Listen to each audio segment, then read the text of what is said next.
ನಮ್ಮ ಮನೆಯಲ್ಲಿ ರಾತ್ರಿ ಹೊತ್ತು ಸಣ್ಣ ಮಗ ಚಿಂಟು ಹಾಲು ಕೇಳಿದರೆ ನನ್ನ ಹೆಂಡತಿ ಸುಮಾ ಫೀಡರ್ನಲ್ಲಿ ಬರೀ ನೀರು ತುಂಬಿ ಕೊಡುತ್ತಿದ್ದಳು.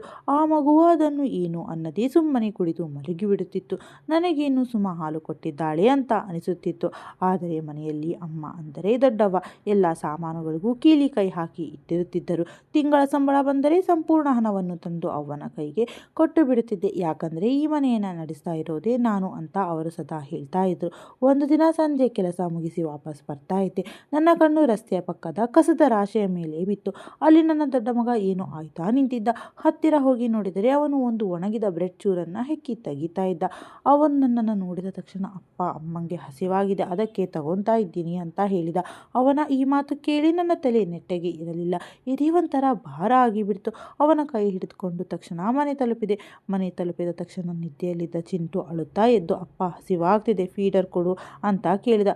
ಸುಮಾ ಗಾಬರಿಯಾಗಿ ನನ್ನ ಕಡೆ ನೋಡಿದಳು. ಸರಿ ಸರಿ ಹಾಲು ಕೊಡುತ್ತೇನೆ, ಮಲಗು ಮಗನೇ ಅಂತ ಅವಳು ಸಮಾಧಾನ ಮಾಡಿದಳು. ಚಿಂಟು ನನ್ನನ್ನೇ ನೋಡೋಕೆ ಶುರು ಮಾಡಿದ. ನಾನು ಅವನನ್ನು ನನ್ನ ಹತ್ತಿರ ಕರೆದು ಇಲ್ಲೇ ಫೀಡರ್ ತೆಗೆದುಕೊಂಡು ಬಾ, ನಾನೇ ಕುಡಿಸ್ತೀನಿ ಅಂತ ಹೇಳಿದೆ.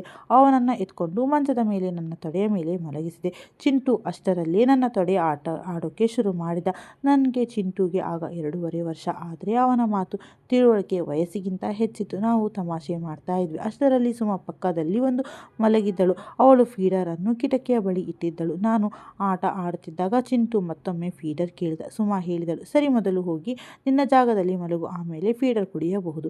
ಮಗು ಮುಖ ಸಿಂಡರಿಸಿಕೊಂಡು ನನ್ನ ಮಡಿಲಿನಿಂದ ಎದ್ದು ತನ್ನ ಜಾಗಕ್ಕೆ ಹೋಗಿ ಮಲಗಿ ಫೀಡರ್ ಕುಡಿಯೋಕೆ ಶುರು ಮಾಡಿತು.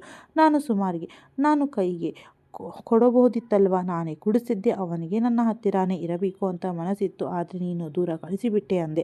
ನನ್ನ ಮಾತು ಕೇಳಿ ಸುಮ್ಮಾ ನಕ್ಕಳು. ಇವನ ನಾಲಿಗೆ ಎಷ್ಟು ಉದ್ದ ಅಂದರೆ ಪ್ರತಿ ಮಾತಿಗೆ ಅವನ ಬಳಿ ಮೊದಲೇ ಉತ್ತರ ಇರುತ್ತೆ. ಹೀಗಿರುವಾಗ ಫೀಡರ್ ತಾನೇ ಯಾಕೆ ಕುಡಿಯೋಕೆ ಆಗಲ್ಲ, ಅದಕ್ಕೆ ನಿಮ್ಮ ಹತ್ತಿರ ಯಾಕೆ ತಕರಾರು ತೋರಿಸಬೇಕು ಅಂದಳು. ಅವಳ ಮಾತು ಕೇಳಿ ನಾನು ನಕ್ಕೆ. ನಾನು ನನ್ನ ಪ್ರೀತಿಯ ಮಗನ ಜೊತೆ ಆಟ ಆಡೋದನ್ನು ನೋಡಿ ನನ್ನ ಮುದ್ದಿನ ಹೆಂಡತಿಗೆ ಅಸೂಯೆ ಆಗ್ತಿದೆಯಾ ಅಂದೆ. ಅವಳು ಮತ್ತೆ ನಕ್ಕು ಸುಮ್ಮನಾದಳು. ಮರುದಿನ ಬೇಗ ಕೆಲಸಕ್ಕೆ ಹೊರಟೆ. ಆದರೆ ಹೋಗೋ ಮೊದಲು ನನ್ನ ಪೂರ್ಣ ಸಂಬಳ ದೊಡ್ಡವನ ಕೈಯಲ್ಲಿ ಇಟ್ಟೆ. ಅಮ್ಮ, ಇದು ಹಣ, ಮನೆ ಎಲ್ಲ ಖರ್ಚಿನ ಜವಾಬ್ದಾರಿ ನಿಮ್ಮದು, ನೀವೇ ನೋಡಿಕೊಳ್ಳಿ. ಮತ್ತು ಸುಮಾಳಿಗೆ ಏನಾದರೂ ಬೇಕಿದ್ದರೆ ಅದನ್ನು ತರಿಸಿಕೊಡಿ. ಸುಮಾ, ನಿನಗೆ ಏನೇ ಬೇಕಿದ್ರೂ ಅಮ್ಮನಿಗೆ ಕೇಳು ಅಂತ ಇಬ್ಬರಿಗೂ ಹೇಳಿ ಕೆಲಸಕ್ಕೆ ಹೊರಟೆ. ಆದರೆ ಹೊರಡುವ ಮೊದಲು ಸುಮಾ ಮುಖದಲ್ಲಿ ಆವರಿಸಿದ ನಿರಾಶೆಯನ್ನು ನಾನು ಖಂಡಿತ ನೋಡಿದೆ. ಸುಮಾ ತುಂಬ ಧೈರ್ಯಶಾಲಿ ಹುಡುಗಿ. ಯಾವಾಗಲೂ ನಗುತ್ತಾ ಸಂತೋಷದಿಂದ ಇರ್ತಿದ್ಲು. ಪ್ರತಿ ಸುಖ ದುಃಖದಲ್ಲಿ ಅವಳು ನನ್ನ ಜೊತೆ ನಿಲ್ತಿದ್ಲು. ಯಾವುದೇ ಕಷ್ಟದಲ್ಲಿ ನನ್ನನ್ನು ಒಬ್ಬಂಟಿಯಾಗಿ ಬಿಟ್ಟಿರಲಿಲ್ಲ. ಮನೆಯಲ್ಲಿ ಏನೇ ಕೆಲಸಗಳಿದ್ದರೂ ಅವಳು ಯಾವಾಗಲೂ ನನಗೆ ಒಳ್ಳೆಯ ಸಲಹೆಗಳನ್ನೇ ನೀಡುತ್ತಿದ್ದಳು. ಅವಳ ಮುಖದಲ್ಲಿ ನಾನು ಇಲ್ಲಿಯವರೆಗೂ ನಿರಾಶೆಯನ್ನು ನೋಡಿರಲಿಲ್ಲ. ಈಗ ಈ ಸಮಯದಲ್ಲಿ ಅವಳ ಮುಖದಲ್ಲಿ ಬಂದ ನಿರಾಶೆ ನನಗೆ ತುಂಬ ಕಾಡುತ್ತಿತ್ತು. ಕೆಲಸದಲ್ಲಿ ಮನಸ್ಸು ಇರಲಿಲ್ಲ. ಯಾಕೆ ಹೀಗಾಗುತ್ತಿದೆ ಅಂತ ಗೊತ್ತಾಗಲಿಲ್ಲ. ಇದ್ದಕ್ಕಿದ್ದಂತೆ ಅವಳ ಸುಂದರ ನಗು ದುಃಖದಲ್ಲಿ ಬದಲಾಗಿತ್ತು. ನಾನು ಇವತ್ತು ಕೆಲಸದಿಂದ ಬೇಗ ಮಡಿಕೇರಿಯಲ್ಲಿರೋ ಮನೆಗೆ ಹೋಗ್ತೀನಿ ಮತ್ತು ಸುಮಾ ಮನಸ್ಸು ಸಂತೋಷಪಡಿಸ್ತೀನಿ ಅಂತ ಯೋಚಿಸಿದ್ದೆ. ಅವಳನ್ನು ಎಲ್ಲಾದರೂ ಹೊರಗೆ ಸುತ್ತಾಡಲು ಕರೆದುಕೊಂಡು ಹೋಗ್ತೀನಿ. ಬಹಳ ಸಮಯ ಆಗಿತ್ತು ಅವಳನ್ನು ಹೊರಗೆ ಕರೆದುಕೊಂಡು ಹೋಗಿ. ಬಹುಶಃ ಅವಳು ಈ ಸಾರಿ ಮನೆಗೆ ಹೊರಗೆ ಕರೆದುಕೊಂಡು ಹೋಗ್ತೀನಿ ಅಂತ ಯೋಚಿಸಿರಬಹುದು. ಆದರೆ ಅಮ್ಮನಿಗೆ ಸಂಪೂರ್ಣ ಸಂಬಳವನ್ನು ಕೊಟ್ಟಿರುವುದರಿಂದನ್ನು ನೋಡಿ ನನ್ನ ಬಳಿ ಈಗ ಹಣ ಇಲ್ಲ ಅಂತ ಅವಳು ತಿಳಿದುಕೊಂಡಿರಬಹುದು. ನನ್ನ ಹತ್ರ ಸ್ವಲ್ಪ ಬೋನಸ್ ಹಣ ಇತ್ತು. ಆ ಹಣದಿಂದ ಸುಮಾಳಿಗೆ ಶಾಪಿಂಗ್ ಮಾಡಿಸಬೇಕು ಅಂತ ಯೋಚಿಸಿದ್ದೆ. ಮನೆಗೆ ಬಂದಾಗ ದೊಡ್ಡವ ಮನೆಯಲ್ಲಿ ಇರಲಿಲ್ಲ. ಆದರೆ ಸುಮಾ ಮನೆಯಲ್ಲಿ ಕೆಲಸಗಳಲ್ಲಿ ನಿರತಳಾಗಿದ್ದಳು. ಅವಳು ವಾಷಿಂಗ್ ಮಷಿನ್ಗೆ ಬಟ್ಟೆಗಳನ್ನು ಹಾಕಿ ತೊಳೆಯುತ್ತಿದ್ದಳು. ನನ್ನನ್ನು ನೋಡಿದ ತಕ್ಷಣ ಅವಳ ಮುಖದಲ್ಲಿ ಸಂತೋಷ ಮತ್ತು ಆಶ್ಚರ್ಯ ಮೂಡಿತ್ತು. ಇವತ್ತು ನೀವು ಬೇಗ ಬಂದ್ರಿ, ನಿಮಗೂ ವಿರಾಮ ಸಿಕ್ತೆ ಅಂತ ಕೇಳಿದಳು. ನಾನು ನಕ್ಕೆ. ಹೌದು, ಬೇಗ ನಿನ್ನ ಕೆಲಸಗಳನ್ನು ಮುಗಿಸು, ಆಮೇಲೆ ತಯಾರಾಗು. ಇವತ್ತು ನಾನು ನಿನ್ನನ್ನು ಶಾಪಿಂಗ್ಗೆ ಕರೆದುಕೊಂಡು ಹೋಗ್ತೇನೆ ಮತ್ತು ಊಟವನ್ನು ಹೊರಗೆ ಮಾಡೋಣ. ಅಡುಗೆ ಮಾಡುವ ಅಗತ್ಯವಿಲ್ಲ ಅಂದೆ. ನನ್ನ ಮಾತು ಕೇಳಿ ಸುಮಾ ಸಂತೋಷಗೊಂಡಳು ಮತ್ತು ಬೇಗ ಬೇಗ ಮನೆ ಕೆಲಸಗಳನ್ನು ಮುಗಿಸಲು ಶುರು ಮಾಡಿದಳು. ನನಗೆ ಹಸಿವಾಗ್ತಾ ಇತ್ತು. ನಾನು ಸುಮಾರಿಗೆ ನನಗೆ ತಿನ್ನೋಕೆ ಏನಾದರೂ ಇದ್ದರೆ ತಂದುಕೊಡು, ಅಥವಾ ಫ್ರಿಡ್ಜ್ನಲ್ಲಿ ಹಣ್ಣುಗಳಿದ್ದರೆ ಜ್ಯೂಸ್ ಮಾಡಿಕೊಂಡು ಅಂತ ಅಂದೆ. ನನ್ನ ಮಾತು ಕೇಳಿ ಸುಮಾ ಗಾಬರಿಯಾದಳು ಮತ್ತು ಸರಿ ಮಾಡಿಕೊಡುತ್ತೇನೆ, ಈಗ ಸ್ವಲ್ಪ ಬಟ್ಟೆಗಳನ್ನು ತೊಳೆಯುತ್ತೇನೆ ಎಂದಳು. ನಾನು ಹೂ ಅಂತ ತಲೆ ಆಡಿಸಿದೆ ಮತ್ತು ಮಂಚದ ಮೇಲೆ ಮಲಗಿದೆ. ಸುಮಾ ನನ್ನ ಎದುರಿನಲ್ಲೇ ಎಲ್ಲ ಬಟ್ಟೆಗಳನ್ನು ತೊಳೆದು ಬಿಟ್ಟಳು. ಆದರೆ ಇಲ್ಲಿಯವರೆಗೂ ಜ್ಯೂಸ್ ಮಾಡಿ ತಂದಿರಲಿಲ್ಲ. ನನಗೆ ಬಾಯಾರಿಕೆ ಆಗೋಕೆ ಆಗ್ತಾ ಇತ್ತು. ತಕ್ಷಣವೇ ಏನಾದರೂ ಸಿಕ್ಕಿದರೆ ತಿನ್ನೋಣ ಅಥವಾ ಕುಡಿಯೋಣ, ಇದರಿಂದ ಹಸಿವು ಮತ್ತು ಬಾಯಾರಿಕೆ ಎರಡೂ ಹೋಗುತ್ತೆ ಅಂತ ಮನಸ್ಸು ಬಯಸುತ್ತಿತ್ತು. ನಾನು ಸುಮಾಳಿಗೆ ಮತ್ತೊಮ್ಮೆ ಕರೆದೆ. ಸುಮಾ, ನನಗೆ ಜ್ಯೂಸ್ ಮಾಡಿಕೊಡು ಅಥವಾ ಹಣ್ಣು ತಂದುಕೊಡು, ನಾನು ಹಣ್ಣನ್ನು ತಿನ್ನುತ್ತೇನೆ ಅಂದೆ. ಸುಮಾ, ಸರಿ, ಈಗ ಈ ಬಟ್ಟೆಗಳನ್ನು ಮಡಚಿಡುತ್ತೇನೆ, ಆಮೇಲೆ ತರುತ್ತೇನೆ ಅಂತ ಹೇಳಿ ಮತ್ತೆ ಕೆಲಸದಲ್ಲಿ ತೊಡಗಿಕೊಂಡಳು. ನನ್ನ ಎದುರಿನಲ್ಲಿಯೇ ಅವಳು ಮನೆಯ ಎಲ್ಲ ಕೆಲಸಗಳನ್ನು ಮುಗಿಸುತ್ತಾ ತಾನು ತಯಾರಾದಳು. ಆದರೆ ನನಗೆ ತಿನ್ನಲು ಏನೂ ಕೊಟ್ಟಿರಲಿಲ್ಲ. ಒಂದು ರೀತಿಯಲ್ಲಿ ನನಗೆ ಅವಳ ಮೇಲೆ ಕೋಪ ಬರಲು ಶುರುವಾಯಿತು. ಗಂಡ ಆಫೀಸ್ನಿಂದ ಹಸಿದು ಬಂದಿದ್ದಾನೆ, ತಿನ್ನಲು ಏನಾದರೂ ಕೇಳುತ್ತಿದ್ದಾನೆ. ಆದರೆ ಅವಳಿಗೆ ಅದರ ಪ್ರಜ್ಞೆಯೇ ಇಲ್ಲ. ಮನೆಯ ಕೆಲಸಗಳನ್ನು ಮುಗಿಸುವುದರ ಬಗ್ಗೆ ಅಥವಾ ತನ್ನ ತಯಾರಿಯ ಬಗ್ಗೆ ಅವಳು ಯೋಚಿಸುತ್ತಿದ್ದಾಳೆ. ಶಾಪಿಂಗ್ಗೆ ಹೋಗುವುದು ಅವಳಿಗೆ ನನ್ನ ಹಸಿವು ಮತ್ತು ಬಾಯಾರಿಕೆಗಿಂತ ಮುಖ್ಯವೇ ಅನಿಸಿತು. ನನ್ನ ಮನಸ್ಸು ತುಂಬ ಕೆಟ್ಟು ಹೋಯಿತು. ನಾನು ಸಿಟ್ಟಿನಿಂದ, ಸುಮಾ, ನನಗೆ ತಿನ್ನೋಕೆ ಏನಾದರೂ ಕೊಡ್ತೀಯೋ ಇಲ್ಲೋ? ನಾನು ಹೊರಗೆ ಹೋಗಿ ತಿನ್ನೋ ಅಷ್ಟು ತಾಳ್ಮೆ ಅಥವಾ ಶಕ್ತಿ ಇಲ್ಲ. ಬೇಗ ಬಂದರೆ ಹೀಗೆ ಹಸಿದು ಬಾಯಾರಿಕೆಯಿಂದ ಕೂರಬೇಕಾಗುತ್ತದೆ ಅಂತ ಗೊತ್ತಿದ್ರೆ ಆರಾಮಾಗಿ ಆಫೀಸ್ನಲ್ಲೇ ಕೂರುತ್ತಿದ್ದೆ. ನಾನು ಮಧ್ಯಾಹ್ನ ಊಟನೂ ಮಾಡಿಲ್ಲ ಅಂದೆ. ಸುಮಾ ನನ್ನ ಮಾತು ಕೇಳಿ ನಾಚಿಕೆ ಪಟ್ಟಳು. ಇಲ್ಲ, ನಾನು ನಿಮಗೆ ತಿನ್ನೋಕೆ ಏನಾದರೂ ಕೊಡ್ತೀನಿ, ಆದರೆ ಮೊದಲು ದೊಡ್ಡವ ಬರಲಿ. ನಾನು ಮಯೂರನನ್ನು ಕರೆತರೋಕೆ ದೊಡ್ಡವನನ್ನು ಕಳುಹಿಸಿದ್ದೇನೆ ಎಂದಳು. ಆಗ ನನ್ನ ತಲೆ ಇನ್ನೂ ಕೆಟ್ಟು ಹೋಯಿತು. ದೊಡ್ಡವ ಬರೋದಕ್ಕೂ ನನಗೆ ತಿನ್ನೋಕೆ ಕೊಡೋದಕ್ಕೂ ಏನು ಸಂಬಂಧ? ನೀನು ನನ್ನ ಹೆಂಡತಿ, ನನ್ನ ಊಟ ತಿಂಡಿಯ ಬಗ್ಗೆ ಕಾಳಜಿ ವಹಿಸೋದು ನಿನ್ನ ಕರ್ತವ್ಯ. ದೊಡ್ಡವ ಬಂದು ನನಗೆ ತಿನ್ನೋಕೆ ಕೊಡಲ್ಲ. ಇಷ್ಟಕ್ಕೂ ಮನೆಯ ಅಡುಗೆ ನೀನೇ ತಾನೇ ಮಾಡ್ತೀಯ. ಸರಿ ಬಿಡು, ನಾನೇ ಹೋಗಿ ತಿನ್ನುತ್ತೇನೆ ಅಂತ ಹೇಳುತ್ತಾ ನಾನು ಅಡುಗೆ ಮನೆ ಕಡೆ ಹೋದೆ. ಸುಮಾ ಇನ್ನೂ ಹೆಚ್ಚು ಗಾಬರಿಗೊಂಡಳು. ನಾನು ಇನ್ನು ಹಿಡಿದು ಅಡುಗೆ ಮನೆಗೆ ಹೋಗೋದಿದ್ರೆ ತಡೆಯೋಕೆ ಶುರು ಮಾಡಿದಳು. ಇಲ್ಲ ಇಲ್ಲ, ನೀವು ಅಡುಗೆ ಮನೆಗೆ ಹೋಗಬೇಡಿ, ನಾನೇ ತಂದು ಕೊಡುತ್ತೇನೆ ಎಂದಳು. ಆದರೆ ಅವಳ ಮೇಲೆ ನನಗೆ ಬಹಳ ಕೋಪ ಬಂದಿತ್ತು.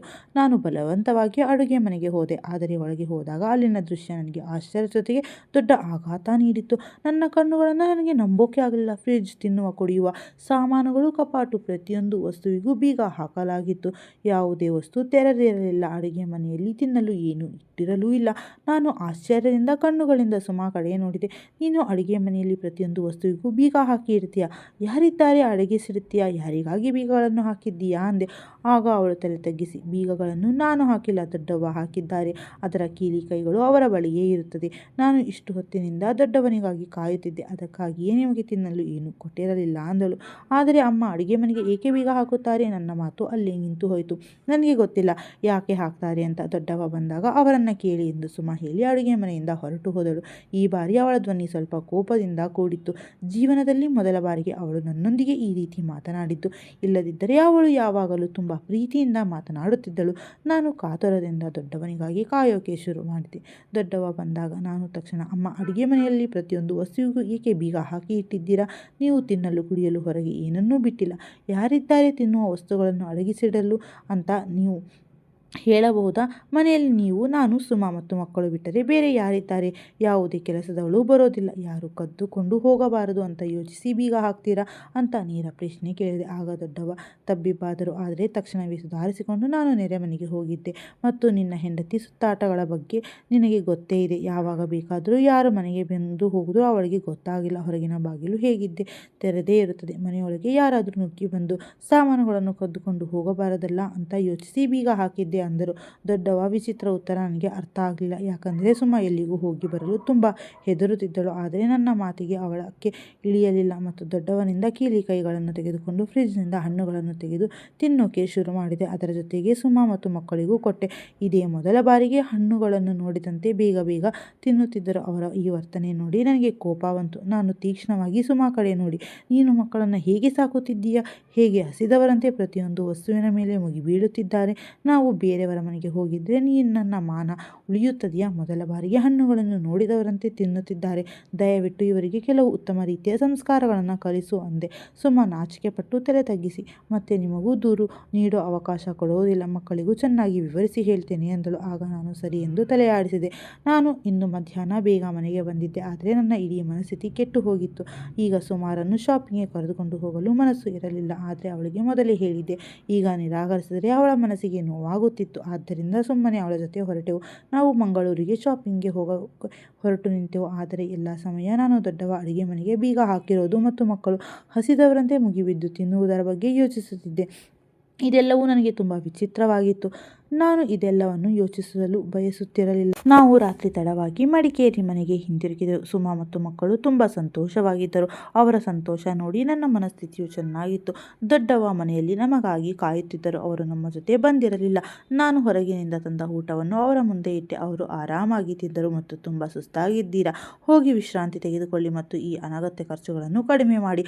ಹಣದುಬ್ಬರದ ಕಾಲ ಇದು. ಇಂದು ಮಕ್ಕಳ ಚಿಕ್ಕವರಾಗಿದ್ದಾರೆ, ನಾಳೆ ದೊಡ್ಡವರಾದರೆ ಖರ್ಚುಗಳು ನಿಭಾಯಿಸೋದು ಕಷ್ಟವಾಗುತ್ತದೆ. ಖಂಡಿತವಾಗುತ್ತದೆ. ಯೋಚಿಸಿ, ಅರ್ಥ ಮಾಡಿಕೊಂಡು ಖರ್ಚು ಮಾಡಿ. ಹೊಸದಾಗಿ ಮದುವೆ ಆದಾಗ ಈ ರೀತಿಯ ನಕರಗಳನ್ನು ಹೆಂಡತಿಯೂ ಮಾಡುತ್ತಾಳೆ ಅಂದರು. ಸುಮಾ ಎದುರಿನಲ್ಲಿಯೇ ನನಗೆ ಚೆನ್ನಾಗಿ ಮಾತಿನ ಏಟು ನೀಡಿದರು. ನಾನು ಸುಮಾನ ಕೋಣೆಗೆ ಬಂದೆ.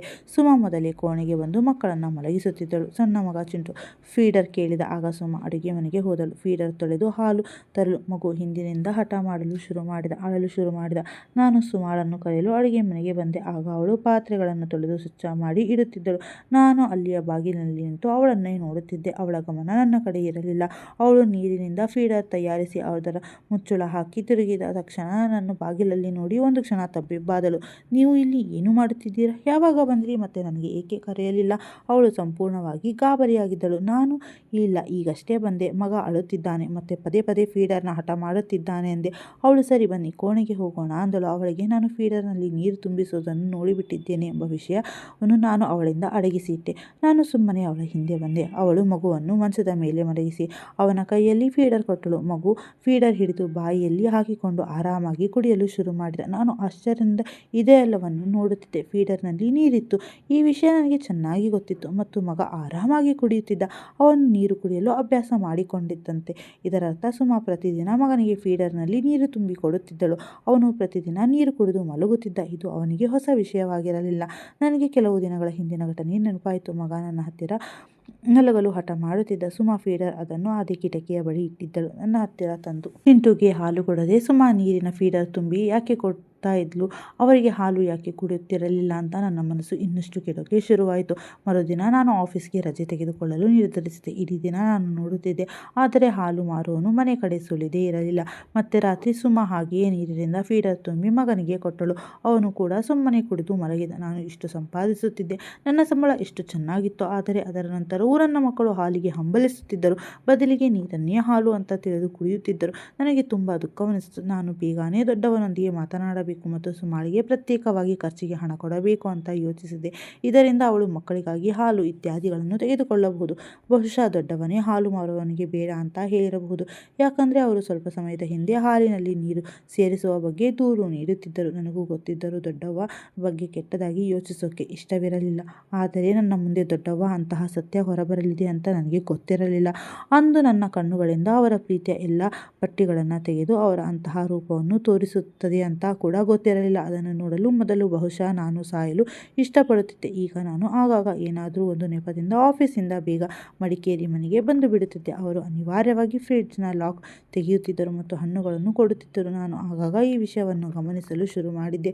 ಅಡುಗೆ ಮನೆಯ ಸಾಮಾನುಗಳ ಬಾಕ್ಸ್ ಮತ್ತು ಫ್ರಿಡ್ಜ್ ಯಾವಾಗಲೂ ಬೀಗ ಹಾಕಿಡಲಾಗುತ್ತಿತ್ತು. ಕೀಲಿಕೈ ಯಾವಾಗಲೂ ದೊಡ್ಡವನ ಬಳಿ ಇರುತ್ತಿತ್ತು. ಸುಮಾ ದಿನದಲ್ಲಿ ಏನೂ ಇರಲಿಲ್ಲ. ಎಲ್ಲವನ್ನೂ ದೊಡ್ಡವ್ವ ತಮ್ಮ ಕೈಯಲ್ಲಿ ಹಿಡಿದುಕೊಂಡಿದ್ದರು ಮತ್ತು ಪ್ರತಿಯೊಂದು ವಸ್ತುವಿನ ಮೇಲೆ ಆಳವಾದ ಕಣ್ಣಿಟ್ಟಿದ್ದರು. ಇಲ್ಲಿಯವರೆಗೆ ಮಕ್ಕಳ ಊಟ ತಿಂಡಿಯ ಮೇಲೂ ನಿರ್ಬಂಧವಿತ್ತು. ಸರಿ, ಸ್ವಲ್ಪ ಜಿಪುಣತನದಿಂದ ಕೆಲಸ ಮಾಡುತ್ತಿರಬಹುದು, ಬಹುಶಃ ಭವಿಷ್ಯಕ್ಕಾಗಿ ಹಣ ಉಳಿಸುತ್ತಿರಬಹುದು. ಆದರೆ ಇದರರ್ಥ ನನ್ನ ಮಕ್ಕಳಿಗೆ ಹಸಿವೆಯಿಂದ ಇಡಬೇಕು, ಅವರಿಗೆ ಪ್ರತಿಯೊಂದು ವಸ್ತುವಿಗಾಗಿ ಹಂಬಲಿಸುವಂತೆ ಮಾಡಬೇಕೆಂದು ಅಲ್ಲ. ಇದು ಹಸಿವಿನಿಂದ ಇದ್ದು ಭವಿಷ್ಯಕ್ಕಾಗಿ ಹಣ ಉಳಿಸಿ ಇಡುವ ಹಣದಿಂದ ಏನು ಪ್ರಯೋಜನ? ನಾನು ಮನಸ್ಸಿನಲ್ಲಿಯೇ ಯೋಚಿಸಿದೆ.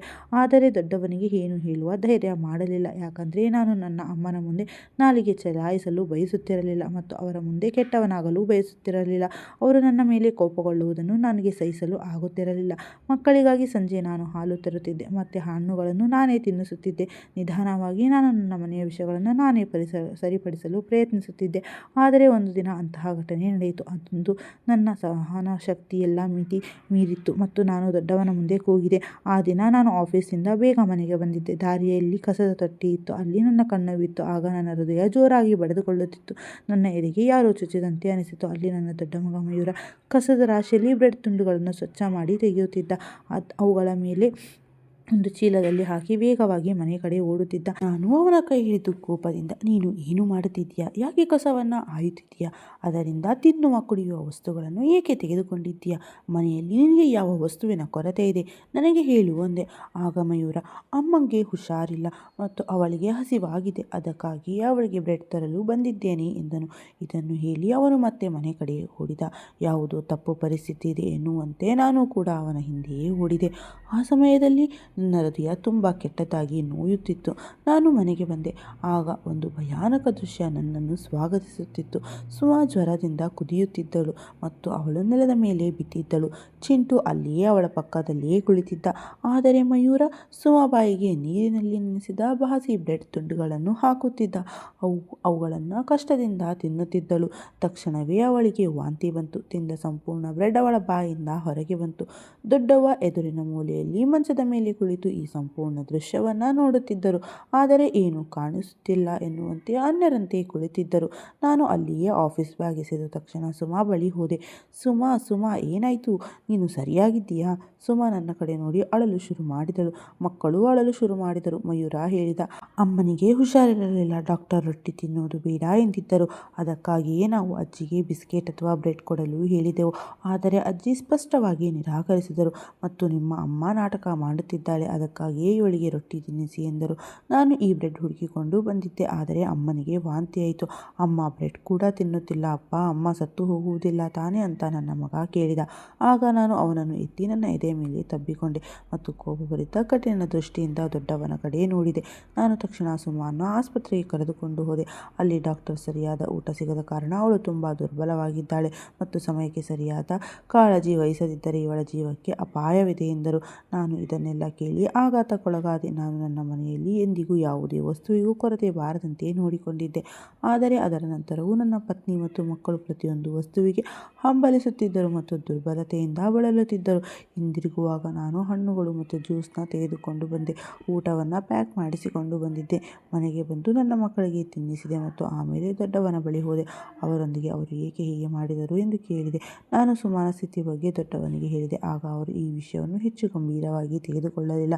ಈ ಹೆಂಗಸಿಗೆ ಹೇಗಿದ್ದರೂ ನಾಟಕ ಮಾಡುವ ಅಭ್ಯಾಸವಿದೆ. ನಾನು ಪ್ರತಿಯೊಂದು ರೂಪಾಯಿಯನ್ನು ಉಳಿಸಿ ಇಟ್ಟಿದ್ದೇನೆ. ನಾನು ನೋಡಿಕೊಂಡು ಖರ್ಚು ಮಾಡುತ್ತೇನೆ. ನೀನು ನೋಡುತ್ತಿರು, ಒಂದು ದಿನ ನಿನಗಾಗಿ ಯಾವುದಾದರೂ ವಸ್ತುವನ್ನು ಕೊಡುತ್ತೇನೆ ಎಂದರು.